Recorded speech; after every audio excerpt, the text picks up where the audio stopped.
Servus und Habideri zu einer neuen Folge Viva la Movilusion Podcast. Und diesmal haben wir wieder eine ganz besondere Folge. Es steht ja bald die schönste Zeit des Jahres an und ich meine nicht Weihnachten. Und zwar startet bald das Hardline Filmfestival von 11. bis 14. April in Regensburg. Und neben den äußerst bezaubernden Corby, servus Corby. Hallo. Habe ich auch noch den nicht minder bezaubernden deren Florian Scheurer dabei, den Veranstalter des Hardline Filmfestival. Applaus, Applaus. Hallöchen. Flo, servus, wie geht's da? Bist schon im Arsch, kommst du am Zahnfleisch daher oder ist das ja alles easy peasy vor der Hand gegangen? Ja. Ja und ja. Genau so. Also, na, passt schon. Das Team wächst und damit auch meine Entspannung. Das Jahr ist ein bisschen besser wie die letzten Jahre, muss man schon sagen. Um wie viel Prozent ist das Team gewachsen oder um wie viele Köpfe? Der Josef ist jetzt neu mit dabei, also der ist richtig mit ins Team mit eingestiegen. Ihr kennt so einen Josef. Ja. Und der Dominik aus dem letzten Jahr ist auch noch ein bisschen stärker mit reingegangen und die Magda wuppt sowieso alles, das wisst ihr. Und dann den Rest schaufel ich nur aus der Latrine. Aus der Latrine, okay. Ja, schön, ja, schön. Ich wollte schon eigentlich den Witz machen, dass wir deinem Wunsch entsprochen haben und dann keine extra weggelassen haben. Hab aber dann gedacht, ach, wenn er das dann wieder hört, dann kriegen wir am Ende noch geschimpft. Also der Kani hat es leider nicht geschafft. Hat aber auch schon sehr freudig über das Programm drüber geschaut. Und wir haben ja auch schon die Freude gehabt, dass wir über ein paar Filme bereits reden durften, ganz exklusiv. Und da eine der dringendsten Fragen Warum? zum Director Spotlight. Wie spricht man den Ted mit dem Nachnamen genau aus? Also ich habe auch wie ihr ein paar Interviews angeschaut und die meisten nennen ihn Ted Geoghegan. Geoghegan? Mhm. Spannend. Es ist für uns Deutsche nicht nachzuvollziehen, wo das herkommt, aber es ist wohl so. Geoghegan, okay. Ja, okay, wenn man das H weglässt, Geoghegan. Aber es geht in die irische Richtung, oder? Wenn man, die Iren haben doch oft so mit der Aussprache so Geschichten drin, oder? Da wo bestimmte Sachen stumm sind, obwohl der Name ewig lang ist. Naja. Weiß ich nicht, bist du im irischen Film? Also. Ich war mal in Irland und da haben ganz viele Straßennamen und Ding, da muss man ganz viel von der Aussprache ganz anders aussprechen als im Englischen oder so. Es liegt am Guinness. Wahrscheinlich. Das ist ja krass, das sind jetzt ganze 3 Buchstaben, die man weglässt. Mhm. Okay. Ja, aber du wirst ja wahrscheinlich reingehört haben, wir haben ja da wirklich Probleme gehabt bei der Aussprache. Ja. Und ich hab sogar noch viel mehr Versuche rausgeschnitten. Kann man da Best of draus machen? Ich weiß nicht. Das kann man am Eröffnungsabend reinschneiden, dass er mir um die Ohren fliegt. Oh, das war gut. Das bereite ich vor. Passt. Shit. Kann denn dann der Herr Geoghegan auch Deutsch, weil der in so viel deutsche Amateursblätterprojekte dabei war? Weiß ich nicht, ist der Firm? Ich wüsste nicht, ne? Also ich rede auf Englisch mit ihm. Mhm. Und ich weiß auch nicht, dass er Deutsch gesprochen hat. Also er kennt auch viele Leute in Deutschland und er zeigt immer jede Woche irgendein Neuer daher, wo er mir dann eine E-Mail schreibt, so, hey, der kommt übrigens auch und der kommt auch und so weiter. Und da frage ich mich auch ständig, ob der nicht irgendwie wenigstens ein bisschen Deutsch kann. Keine Ahnung, aber das werden wir rausfinden. Ich glaube auch. Sicher. Ich glaube auch. Ja, aber wie kam es zu der Auswahl? Also gibt es da irgendwelche speziellen Hintergründe? Ja, der war ja Eröffnungsabend von 2015, wenn ich mich richtig erinnert. Ja, 15 war es, genau. Mit We Are Still Here. Also ich verfolge ihn schon sehr lang und Brooklyn 45 hat im letzten Jahr ziemlich die Runde gemacht. Und der ist liegen geblieben irgendwie. Den hat kein Festival gespielt und das fand ich einfach, das geht überhaupt nicht, weil ich seine Filme ja alle mag und mag, was er macht. Und wenn man so sein Gesamtwerk anschaut, auch man eine bestimmte Handschrift erkennt und bestimmte Themen, die sie wiederholen. Und da macht es einfach Sinn, das ins Director's Spotlight zu packen, weil man dann als Ganzes diese 3 Filme betrachten kann, mit ihm da und dann halt die Fragen nochmal stellen kann. Und so kam ich halt dann drauf, dass er vielleicht der Richtige sein kann für dieses Jahr mit Brooklyn 45, weil der sehr aktuellste ist. Und es ist dann auch eine Deutschlandpremiere. So ist es. Sehr cool. Wo man sich gar freut, ne? Immer über so Premieren. Auf jeden Fall. Ja, du hast ja einen Haufen Premieren mit reingesteckt. Eine, die mich sehr verstört hat, wo ich mir vorhin nur den Trailer zum erneuten Male angeschaut habe, ist Stop Motion. Ja, ein echtes Highlight, ja. Boah, also da bin ich schon echt gespannt. Ich hoffe, es ist kein Samstagsabendfilm. Es ist Samstag 17.30 Uhr. Okay, knapp. Na, da gibt es dann eine schöne Anekdote zu erzählen, wie wir auf Stop Motion gekommen sind, warum dass wir spielen wollen. Wir waren ja in Sitges zu dritt dieses Jahr, also letztes Jahr im Oktober, und haben Stop Motion angeschaut und sind ohne es voneinander zu wissen im gleichen Screening geguckt.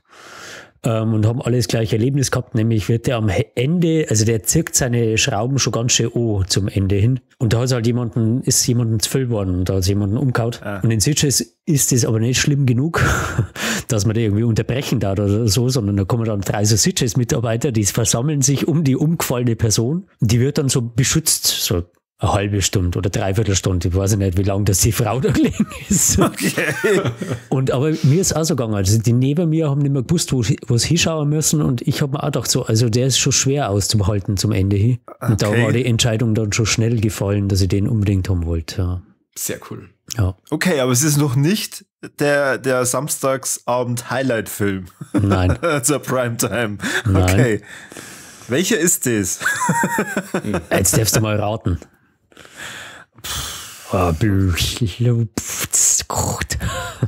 Mike. Ich werde lösen.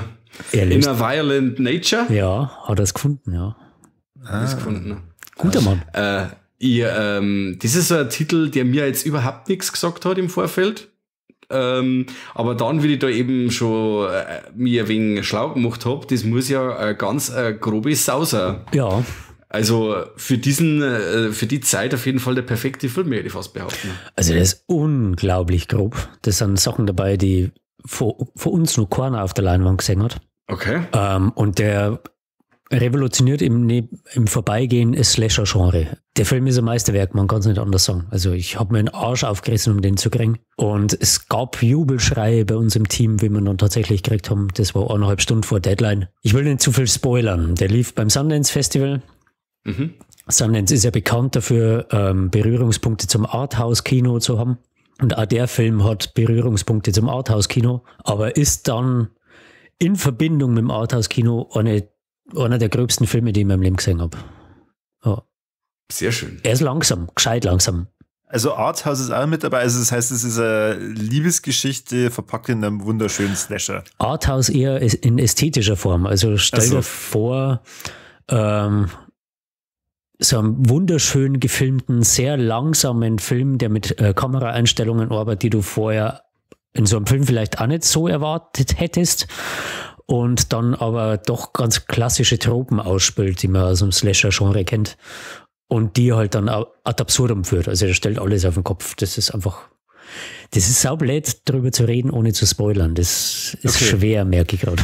Ja, also was ja ich zumindest in den wenigen Malen, wo ich bisher beim Hardline dabei war, gelernt habe, ist ja Samstagabend, so Primetime, ist ja meistens so das, wo sie dann die Geister spalten. Also letztes Jahr, das war hervorragend, was du da ausgewählt hast.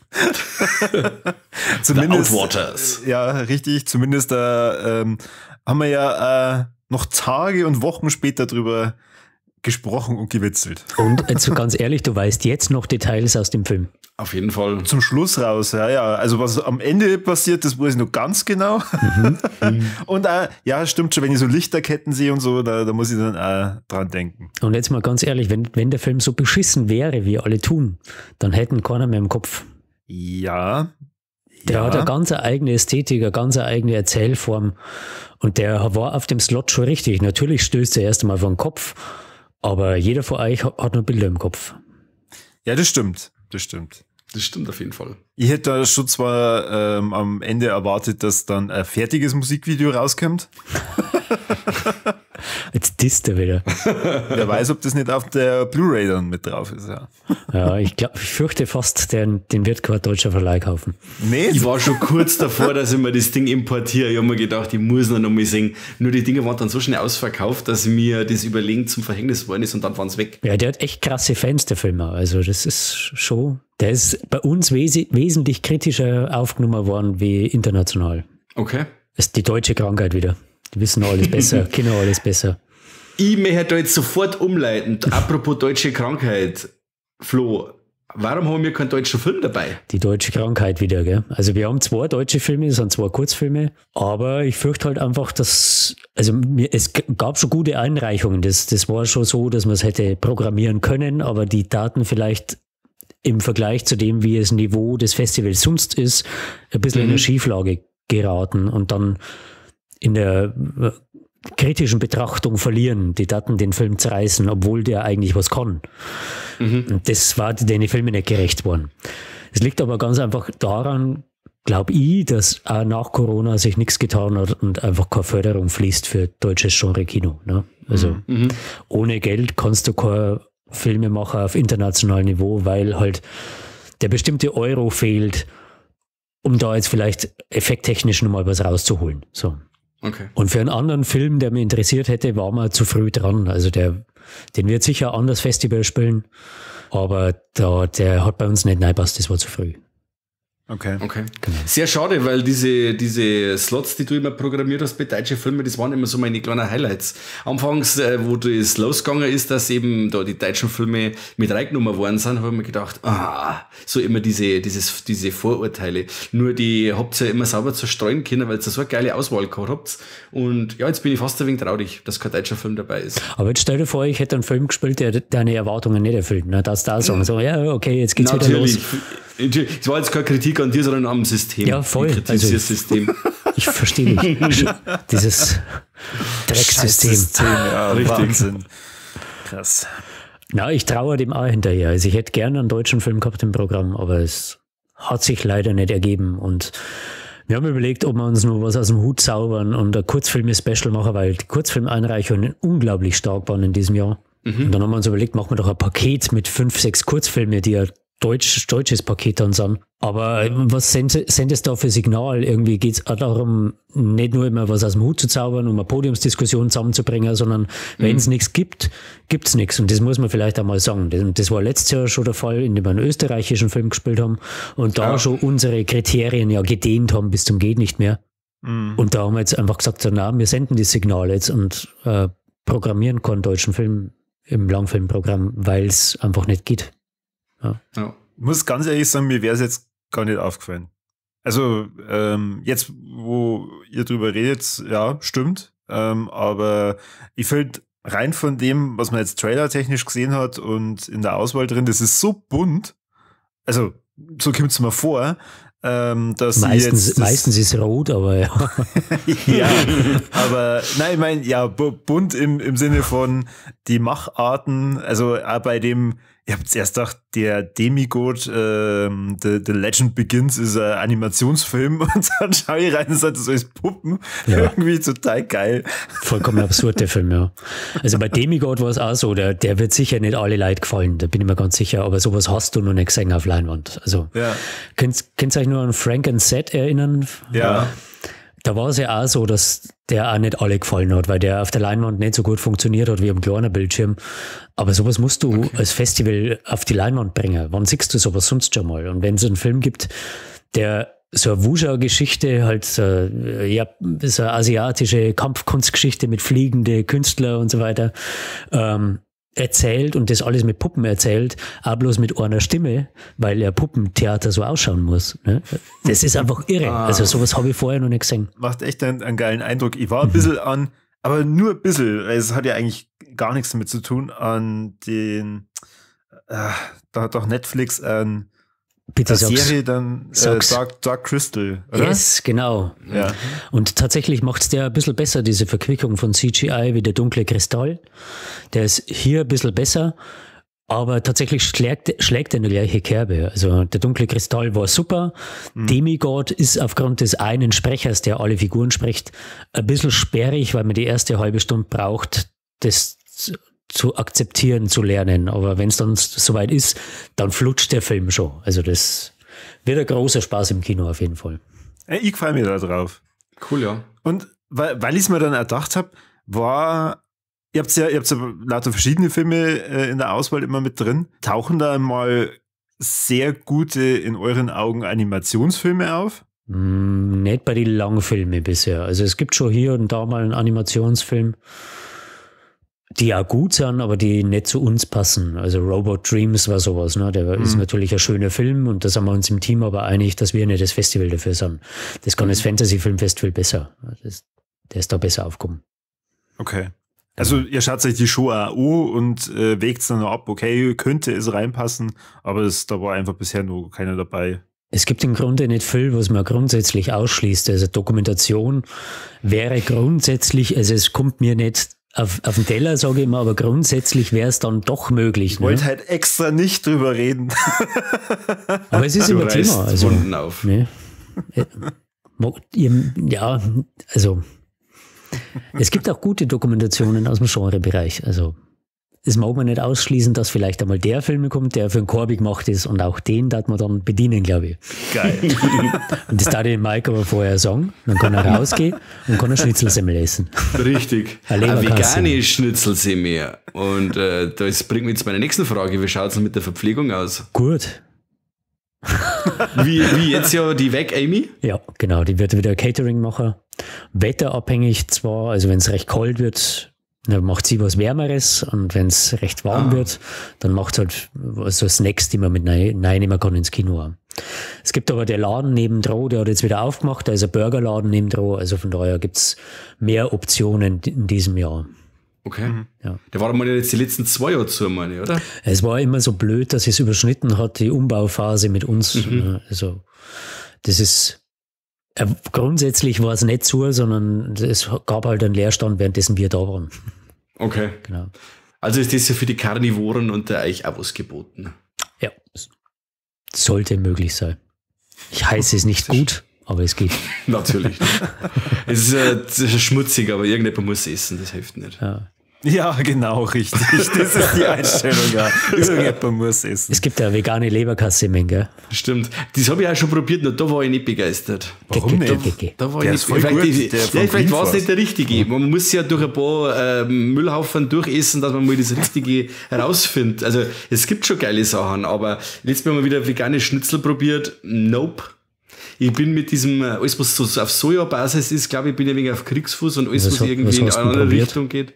Vom Kaufland, paniertes Sojaschnitzel.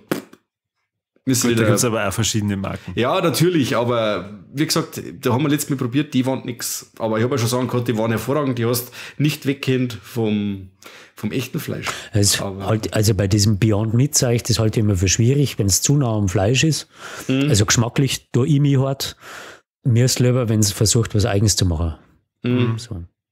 Und klar, mach einen Burger, aber probier nicht, dass du mit rote Beete auf das Blut imitierst. Das ist mir dann ein bisschen zu viel. Was ist denn los? Das gibt's, ja. Das gibt's. Es gibt nichts, was es nicht gibt. Also Ja, anscheinend. Koteletts mit Keramikknochen, lauter so Blödsinn. Das ist Ach, geh nicht, oder? Das ist ja cool. Also ich unterbrich nur ungern die kulinarische Bitte. Diskussion. Ja, Also Entschuldigung. schwenkt doch mal zurück aufs Hardline.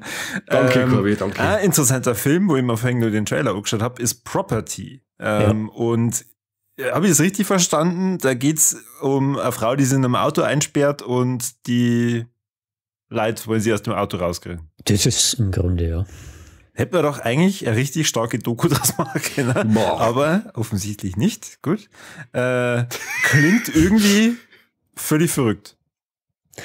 Also verrückt würde jetzt heißen, dass also klingt in meine Ohren, also da der irgendwie Spaß macht, aber der macht nicht so viel Spaß, weil der ziemlich ernst ist und ziemlich kritisch, gesellschaftskritisch daherkommt. Und macht es auch sehr gut. Geht der in die Richtung, den Film, den jetzt mal in der Filmreihe gehabt habt, wo dieser angebliche Polizist anruft in diesem Schnellimbiss und dann die Leute dazu aufgefordert werden, eine Frau festzuhalten und die dann da von denen misshandelt wird? Na. Ich weiß diesen Titel nicht mehr. Wie hieß der? Irgendwas mit C, ja. Jetzt haut er mir im Pfanne, ey. Ja, ich weiß es selber nicht, ich hau gar keinen ein. Aber das war ein ganz starkes Ding. Das und sind der die war ja gemeinsten Fallen, die man da stellt. Man weiß selber nicht und dann... Mir fällt es ein und dann schmeiß ich es genau, dann schmeißt das einer. mitten in den Satz ein. So, Passt. na, geht er nicht. Der geht eher in Richtung Bacurau. Habt ihr den gesehen? Bacurau sagt man was. Na. Das ist ein brasilianischer Film von vor ein paar Jahren, der also Drama in der ersten Hälfte ist und in der zweiten Hälfte ist ein Splatter-Science-Fiction-Film wird. Und das hervorragend gemacht hat in seinem Kosmos. Also der hat einiges bewegt und Proprietade muss man genau in diese Linie denken. Also für Leute, die Bacurau gern mochten, ist Proprietade Pflichtstoff, da die sagen. Ja, also allein die Thematik, also so war es ja nicht gemeint. Ich habe jetzt nicht irgendwie wild gemeint im Sinne von, haha, da werden wir alle da sitzen und lachen, sondern also das hat schon die entsprechenden dramatischen Vibes rübergebracht da in dem Trailer.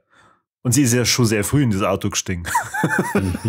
Und tatsächlich, also es geht zunächst mal um dieses Gefälle von Reichtum und Armut, ne? Und dann, wie der Titel schon sagt, um Besitztum auch.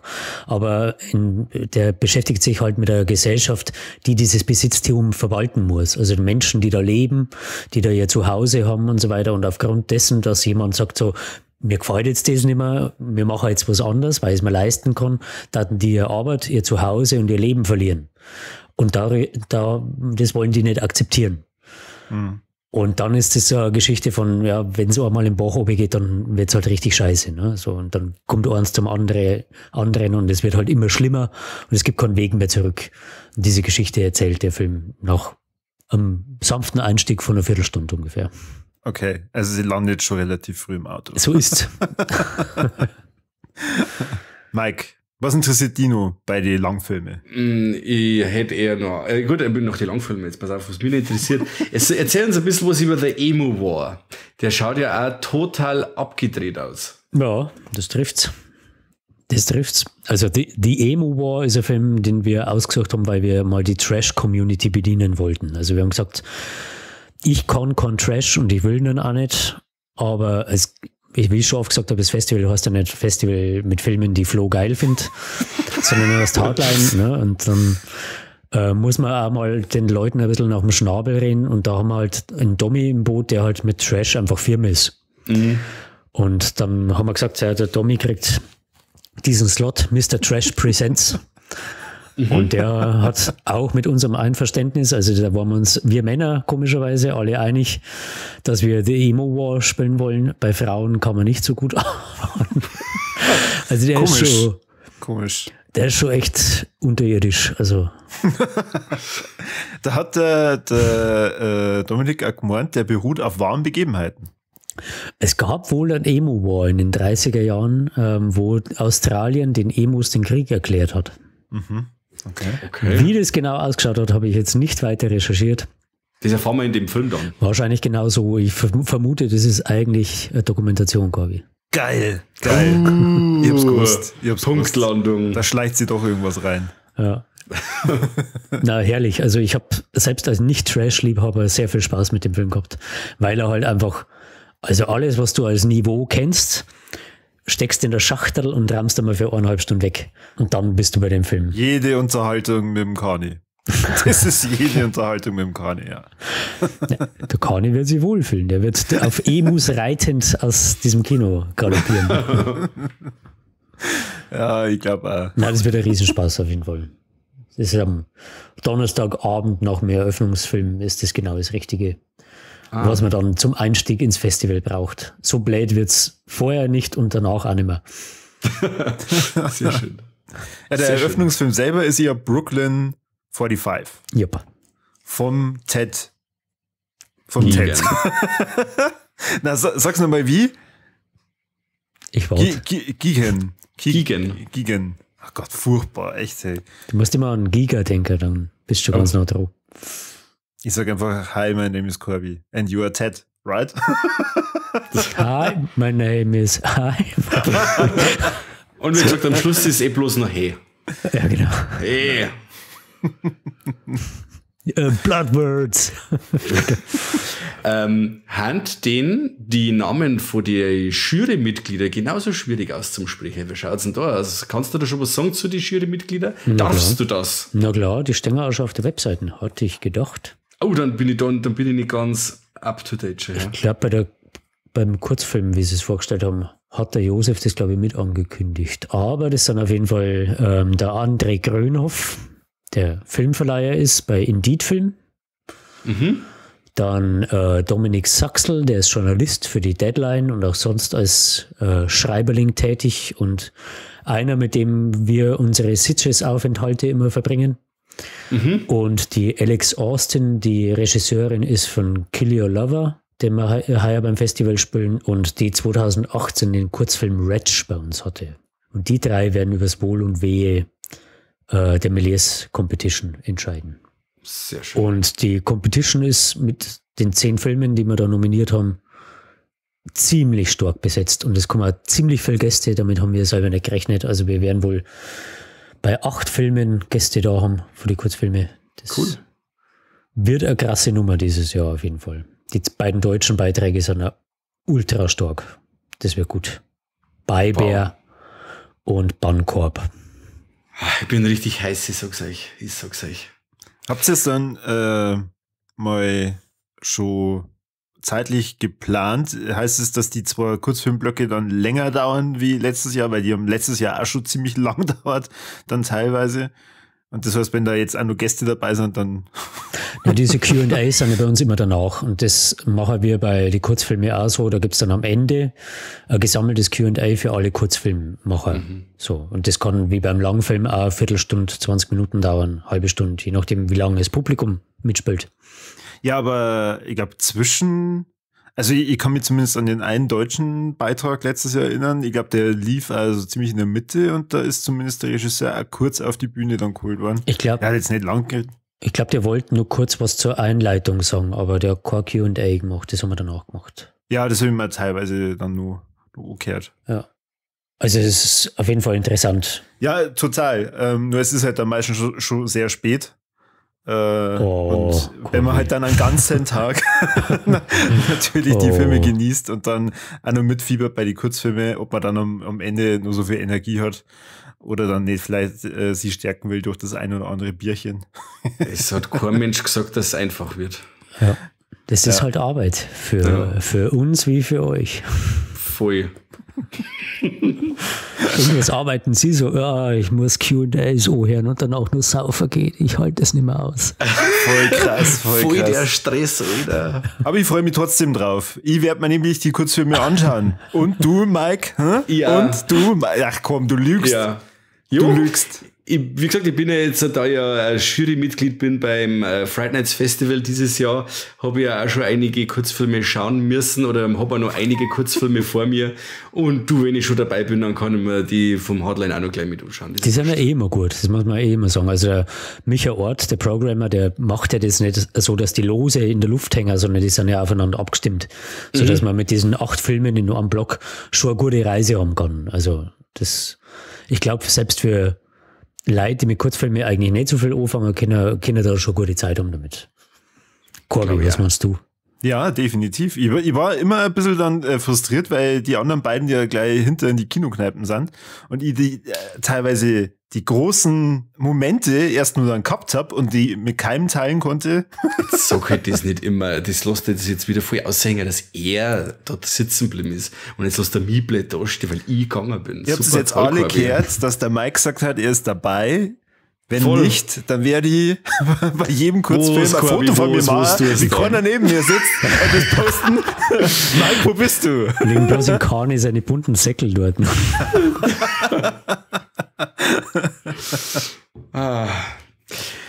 Ich werde jetzt gar nicht so weit vorspringen, dass das Festival schon wieder gar ist, aber es habt ihr heute schon gepostet zum Abschlussabend. Und zwar kommt eine Band, die heißen Zustand.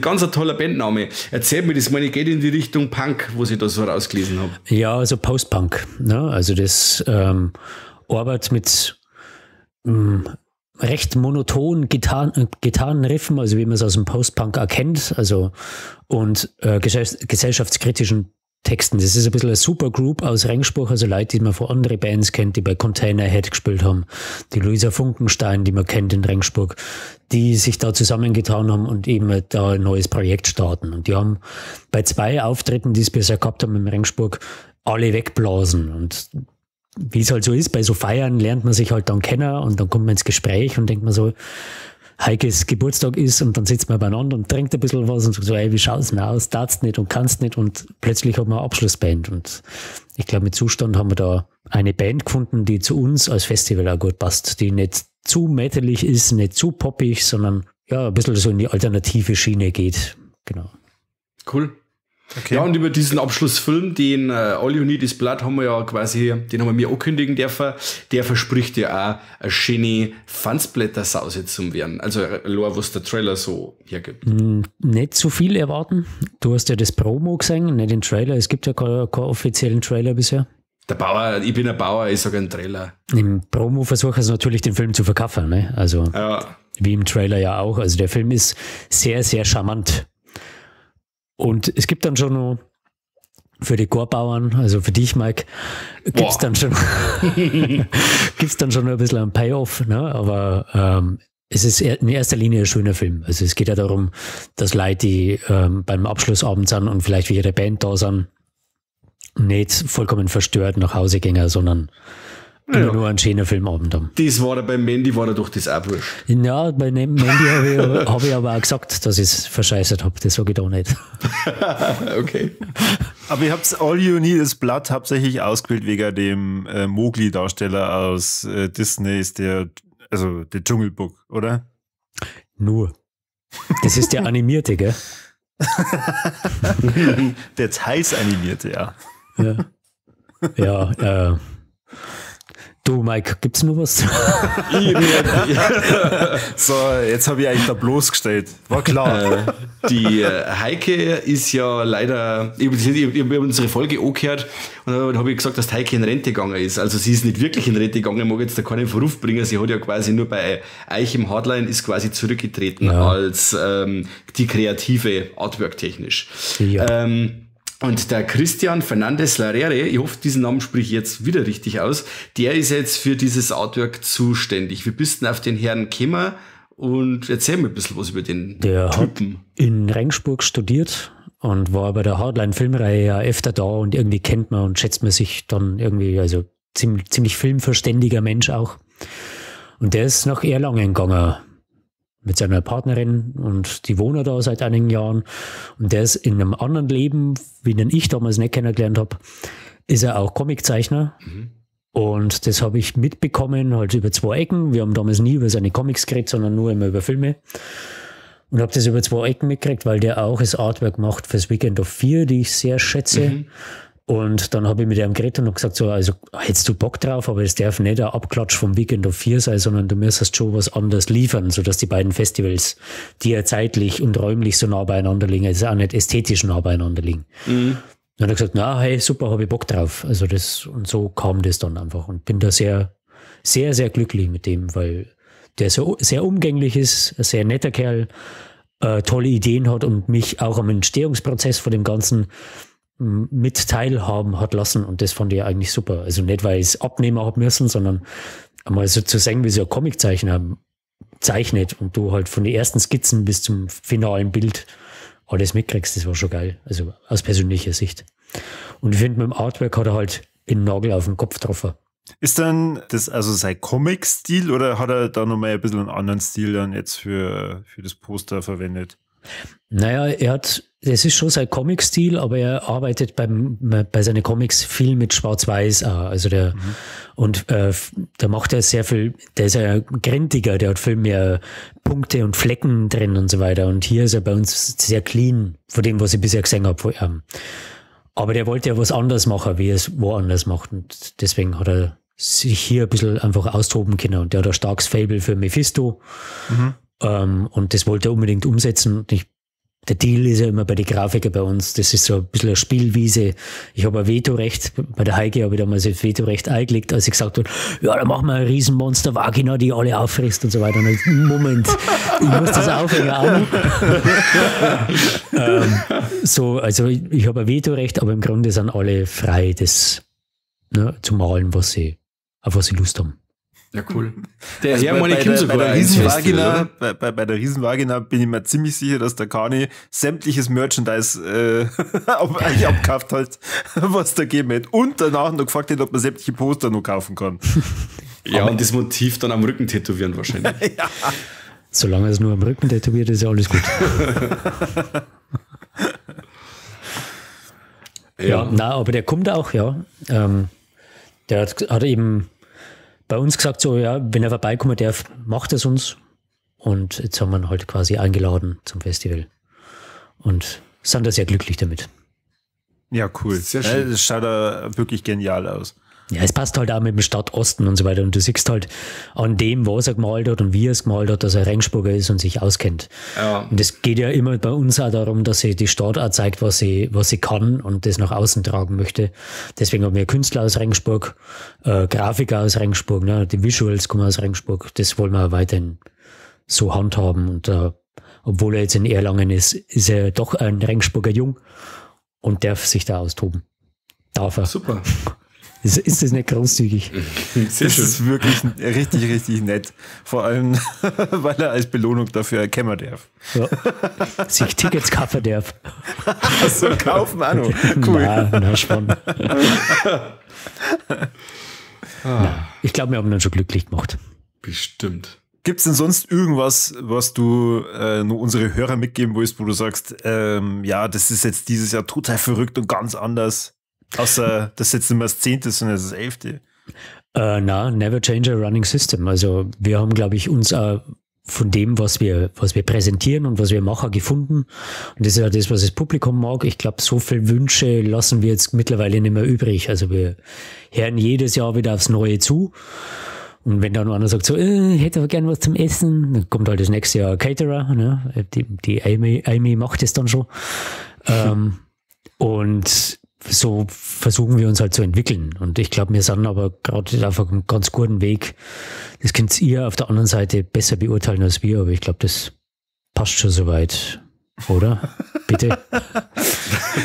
Doch, ja. Du, wenn es nicht so war, dann war man nicht jetzt mittlerweile das 11. Jahr dabei, oder? Du magst also nur wegen dem Sex, Mike. Meine Frau ist nie dabei, was ist denn los, Flo? Ja. Was ist denn los? Jetzt war's ich. Er macht schlapp jeden Abend, gell? Du, das ist wirklich Wahnsinn, wenn du wirklich einmal ein Hotelzimmer für dich allein hast und nicht irgendein Kind bei dir im Bett drin liegt und nur rumstrempelt, die dein Bettdeck wegzieht oder was weiß ich, dir in der Nase bohrt in der Nacht. Du kannst einfach einmal allein in einem Zimmer schlafen und das so lange, wie du es magst. Das ist ein Luxus. Also für mich ist Hardline fast wie ein Urlaub, ja, tatsächlich.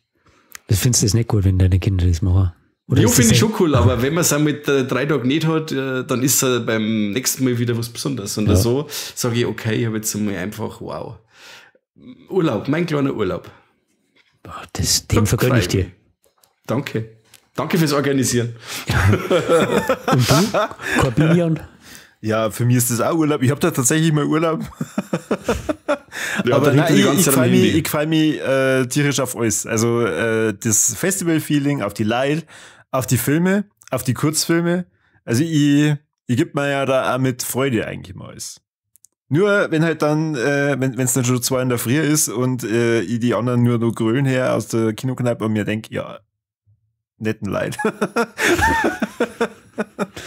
Tja, jeder hat andere Qualitäten, Corby. Ja, ich weiß schon, ja. Du musst das machen wie ich. Wenn ich fertig bin am Abend, ich gehe nicht mehr in Kinokneipen, sondern heim. Immer. Glaube ich da sofort. Ja, du bist ja tot. Ne? Also, du hast einen Kanal voll, kann man es verstehen. Ja.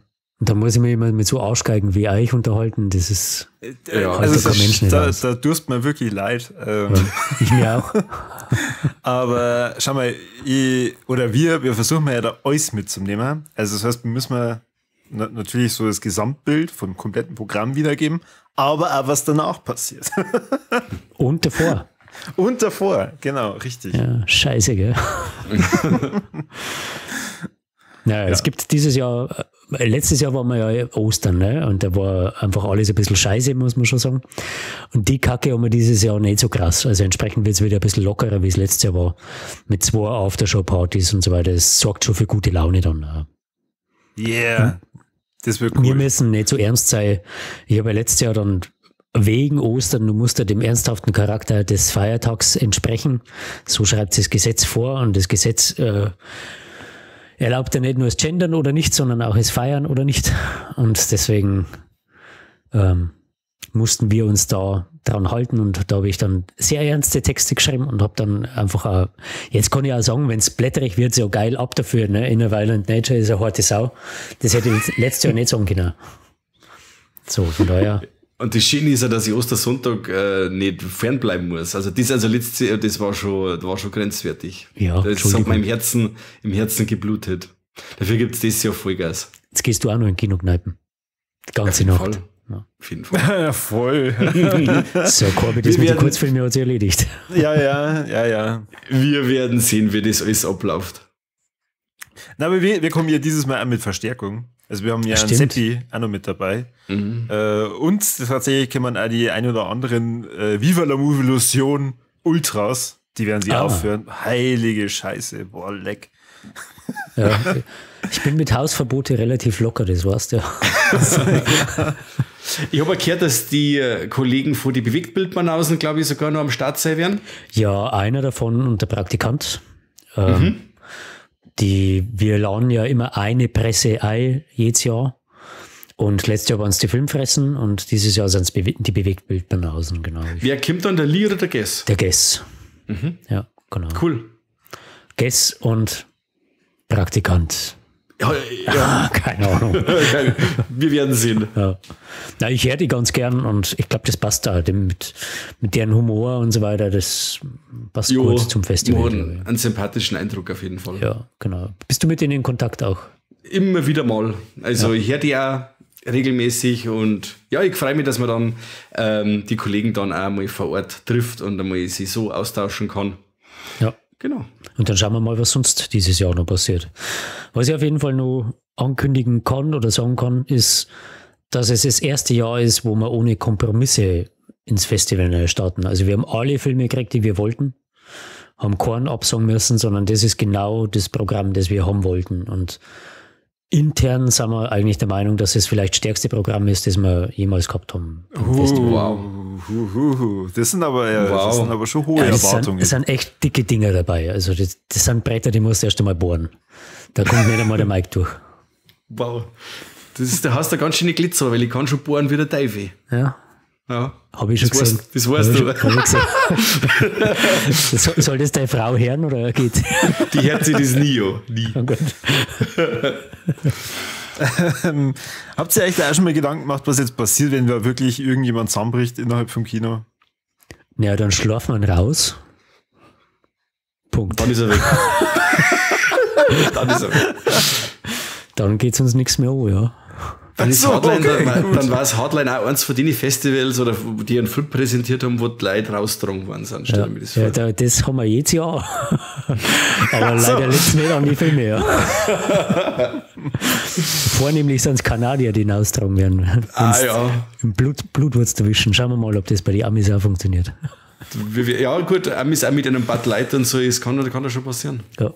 Wenn die mal was Richtiges trinken nachher und der Mann ist, hey, German Bier, ja, und 5 halbe später links unterm Tisch. Sagt der keinen Alkohol trinkt, ja. Genau. Mir geht es nach dem Alkoholfreien schon nicht gut. Okay. Na gut, ich glaube, Mike, wir haben soweit keine Fragen. Wir machen sowieso wieder was ihr wissen wollt. Eine sehr ausführliche Review-Folge dann. Das ist gut. Da kommen dann immer sämtliche Emotionen dann nochmal auf, die wir erlebt haben und die wir eigentlich dann mitgeben wollen und so. Über jeden Film wird stundenlang geredet. Wie man es erwartet. Ja, richtig. Und wir natürlich auch dazwischen noch Bericht erstatten. Ich habe ja gesagt, ich klaue da irgendwann die Moderation, also von dem her, du darfst jetzt nur mehr ausholen und ach so. Ja. Du darfst mir alles klauen, Corby.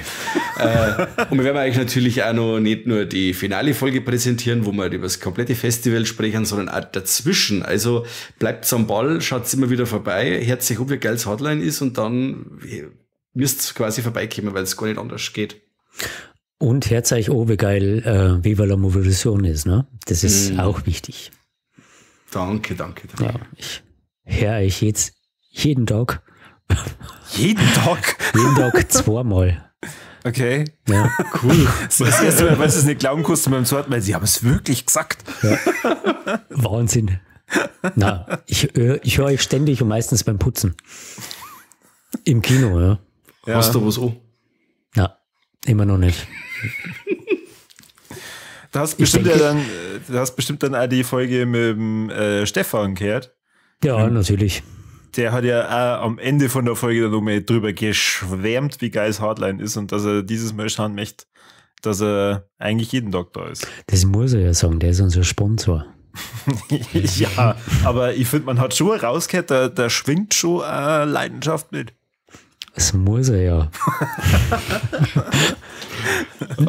Nein, der kommt schon gern. Und wir nehmen ihn auch gerne in den Arm und dann drucken wir uns und kriegt der Plattenreim. Das kann jetzt bei dir nicht, Mike, aber. Ab 11. kannst du Plattenreim bei mir, was du magst. Ja. Gott, in was für eine Richtung geht es jetzt schon wieder? Ja, gut. Ja, Flo, möchtest du sonst noch irgendwas zum Abschluss sagen? Ich bin so erotisiert, ich brauche nichts mehr.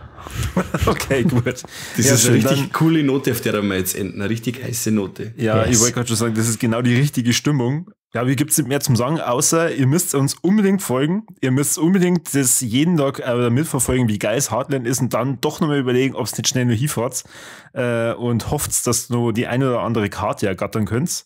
Einzeltickets wird es wahrscheinlich schon noch geben, oder? Na, wir starten einen Einzelticketverkauf am 23. Und dann schauen wir mal, was passiert. Also so wie sie uns bei den Dauerkarten überrannt haben, kann es natürlich beim einen oder anderen Film echt schnell gehen dieses Jahr. Ja, also von dem her seid schnell. Und wenn ihr Glück habt, dann könnt ihr nicht nur die ganzen Filme im Hardline begutachten und euch dran ergötzen, sondern eventuell auch an uns. Da auch wieder Vorsicht vom Kani. Wahrscheinlich ist er da etwas angetrunken und dann kann er mal den einen oder anderen sehr schnellen forschen Satz raushauen. Aber wir kennen ihn ja, er ist ja im Grunde seines Herzens ein Glücksbärchi.